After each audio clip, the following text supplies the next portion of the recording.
Today, we are diving into a really powerful game plan for getting out of those conflicts that just never seem to end. You know the ones. We're going to look at the three roles that keep us trapped in all that drama and then map out a specific strategy for each one to finally break free. Seriously, you know the feeling, right? It's that same argument you have with your partner, that weird dynamic with a coworker, or that family thing that just plays out on a loop. You feel stuck, you feel totally drained, and it seems like no matter what you try, you always end up right back in the same spot.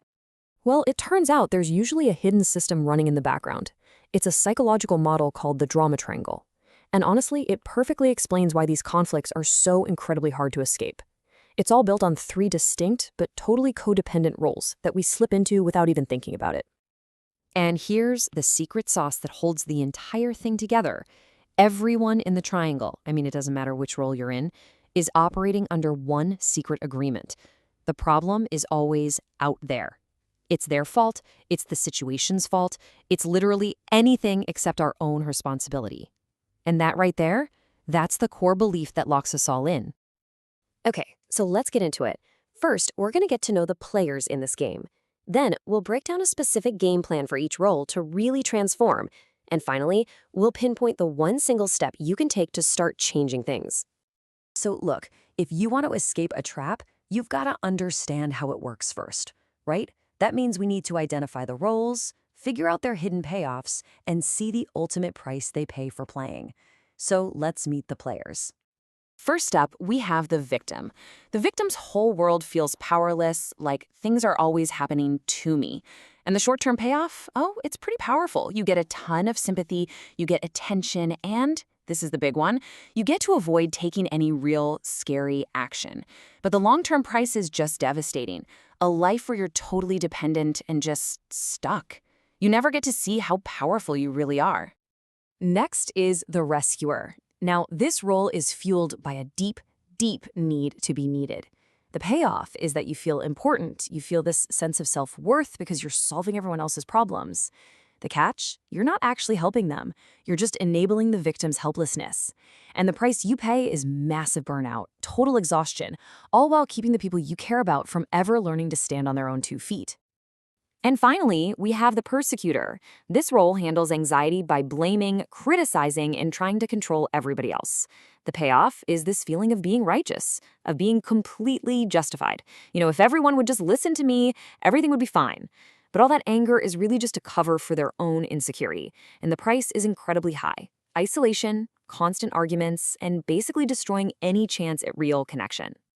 Okay, let's jump into our first game plan. We're going to see how the victim can actually break free. And this isn't just about trying harder. No, this is about a complete identity shift, moving from a passive victim to an empowered creator. The entire transformation really comes down to this one fundamental shift in focus. See, the victim is completely obsessed with what's wrong, what they don't have, what's missing. The creator, they shift their focus inward. They start asking, okay, what do I have right now? What is the very next thing that I can do? Now, what's really cool about this is how it turns these big ideas into actual things you can do. Let's take that first one, purge the complaint inventory. This is literally about making a conscious decision to stop replaying the same old stories about how you've been wronged. Or how about compressed time? This is a killer strategy against self-pity. As soon as you know the next step, you just do it immediately, before that little voice has a chance to talk you out of it. So, here's the absolute crucial point. The victim uses long, complicated emotional stories to hook a rescuer. The creator learns to ask cleanly. So instead of a 10-minute monologue about why you're so overwhelmed, you just say, hey, can you help me with this task? It's all about getting rid of the manipulation and just communicating clearly. All right, next up, the rescuer. For rescuers, the way out isn't about just abandoning people. It's about learning to help in a way that actually makes them stronger. It's about shifting from a hands-on rescuer to a supportive coach. This slide just nails the core change. The rescuer is all about providing the solution, which, in the end, just creates more dependency. The coach, on the other hand, focuses on providing structure and asking really good questions, which builds capability in the other person. It's that classic shift from giving someone a fish to asking, so, what's your plan for learning how to fish? This game plan is all about discipline and boundaries.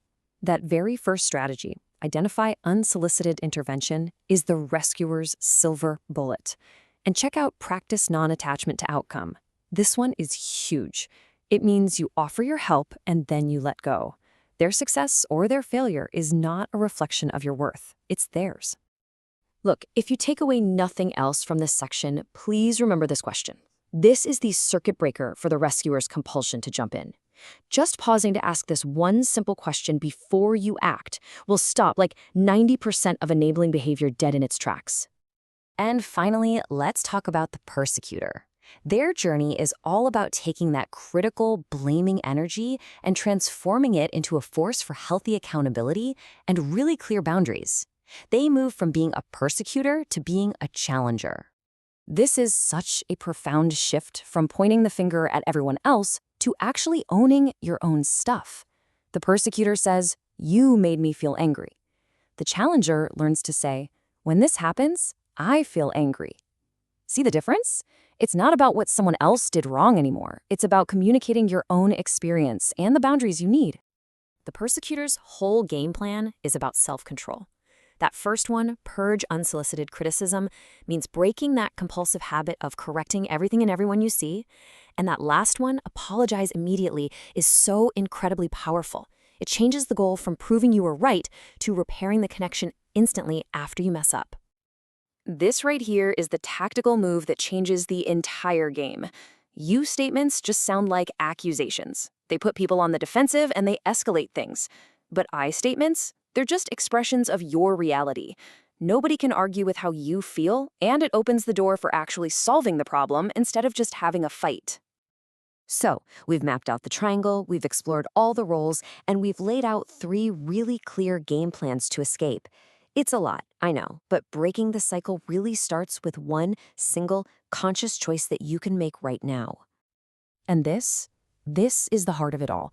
The ultimate discipline is to recognize that familiar feeling when it starts to bubble up, whether it's the self-pity of the victim, the urgent need to fix it of the rescuer, or that righteous anger of the persecutor, and to consciously choose not to feed it. You just don't indulge. Just recognizing which role you tend to fall into is the key that unlocks the door. But the real freedom comes from making a conscious choice to stop performing it. The drama only gets to continue as long as you agree to play your part. So the only real question left is, which role will you choose to stop playing? Starting today.